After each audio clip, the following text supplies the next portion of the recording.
This week's episode of Proper English is brought to you by Comparatives and Superlatives and the idiom, that ship has sailed.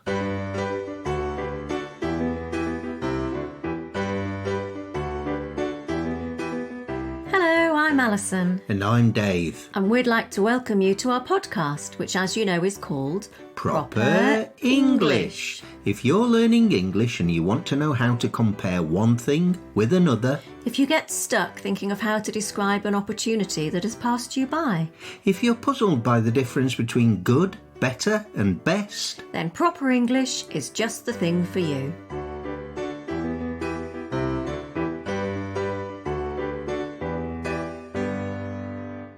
This week's episode is really an extended What's the Difference? What's the difference? Thank you so much, Echoey Dave. You're welcome. Wasn't expecting that. We're looking at how we change words to modify their meaning. In particular, we're going to look at comparatives and superlatives. We use comparatives to compare one thing with another, or to show that something has changed. For instance, London is a much bigger city than Sheffield, or I'm feeling warmer now the fire is on. You can also use comparatives to show that one situation relies on another, as in the Northern Hemisphere, the further north you go, the colder it becomes. So that's comparatives. Superlatives compare one thing or person with the rest of a particular group, like London is the biggest city in the United Kingdom, or tonight will be the coldest night of the winter so far. Brr. So, how do we make these words, Ali? Well, I'm glad you asked, Dave. For one-syllable words, we add and est to the end. Cold, colder, coldest. Warm, warmer, warmest, and so on. If the word ends with a vowel, then a consonant, we double the consonant. Bigger and biggest, for instance. 2 G's in both of them there. If the word ends in a consonant and a Y, we replace the Y with an I and add or est. Happy, happier, happiest. Or funny, funnier and funniest. Now, the more astute among you will have noticed that happy and funny are 2-syllable words. I did, I noticed. Not much gets past you, does it? Cheeky. Anyway, it's worth pointing out that with most 2-syllable adjectives, we don't add the suffixes. We use the words more and most before the adjective. Like, for instance, you wouldn't say carefuller or carefulest. Never. You would say more careful or most careful. And that goes for longer adjectives too. More beautiful, most beautiful. More uncomfortable, most uncomfortable. And so on. Yeah, you would never say beautifuler or uncomfortablest. No. For one thing, they're not easy to say, but blimey, they don't sound right either. You're not kidding. Listening to you then was like fingernails down a chalkboard. But, there's always a but. There are some 2-syllable adjectives that you can use either more or most with, or you can add or est to them. For instance, shallow. You can say that the swimming pool is shallower at this end. Or you can say the pool is more shallow here than in the deep end. Also, you can say the breeze coming up from the valley is gentlest in the middle of summer. Equally, you could say the breeze is at its most gentle in August. Yeah. There are others too. Handsomest, more handsome than. Simpler, most simple. Commonest, most common, etc., etc. I guess it depends on how you're constructing the sentence. And sometimes it feels right, and sometimes the jigsaw pieces don't quite fit. I know what you mean. I guess recognising the ones that work comes with practice over time, repetition and conversation. Yep. And just to muddy the puddle further, there are 3 adjectives that don't follow these rules. Which are good. The comparative is better, as in, I am better at spelling than you.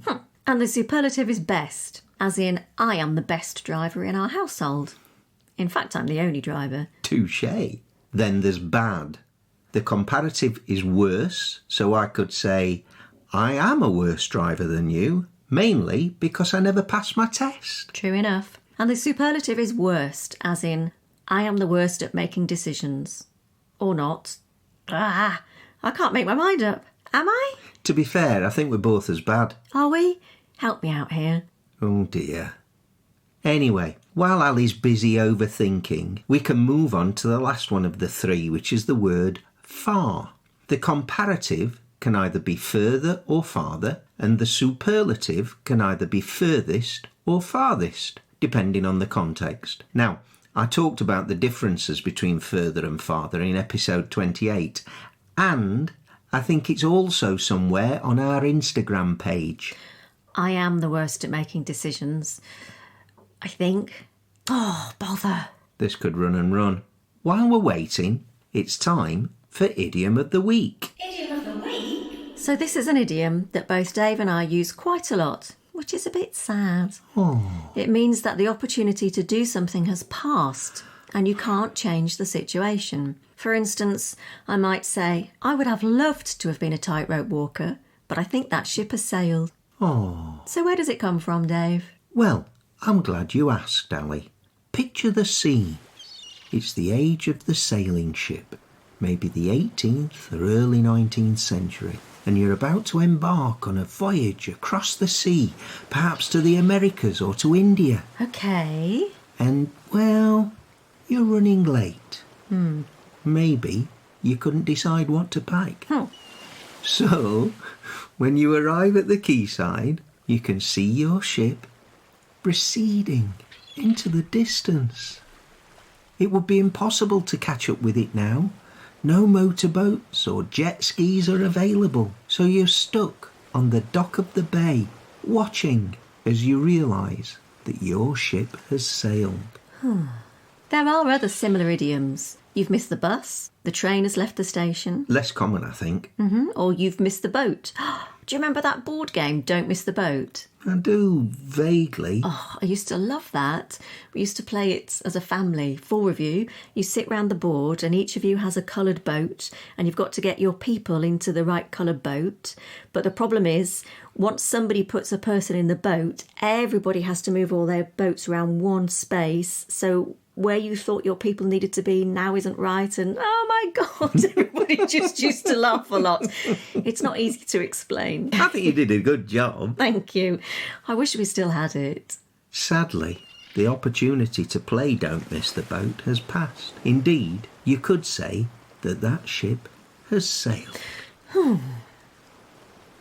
And here we are at the end of another episode of Proper English. We hope you've had fun listening in on our conversation. What should our listeners do if they've enjoyed the episode, Dave? Well, Ali, they could tell everyone they know about us, friends, family, anyone who's studying or learning English. Oh, and here's some news. If you listen to us on YouTube, subtitles are now available. What? So you can listen to us and read what we're saying at the same time. Exciting stuff. Yeah. And don't forget, you can like this episode and leave us a nice review and subscribe to us on your favourite podcast app. And where can everyone go if they want to get more involved or if they have any questions or suggestions? Well, of course, they can join us on Instagram or Facebook, or they can email us at properenglish Or one word. at sapo.pt. Excellent. So, until next time, it's goodbye from me. And it's goodbye from me too. And thank you for listening to Proper English.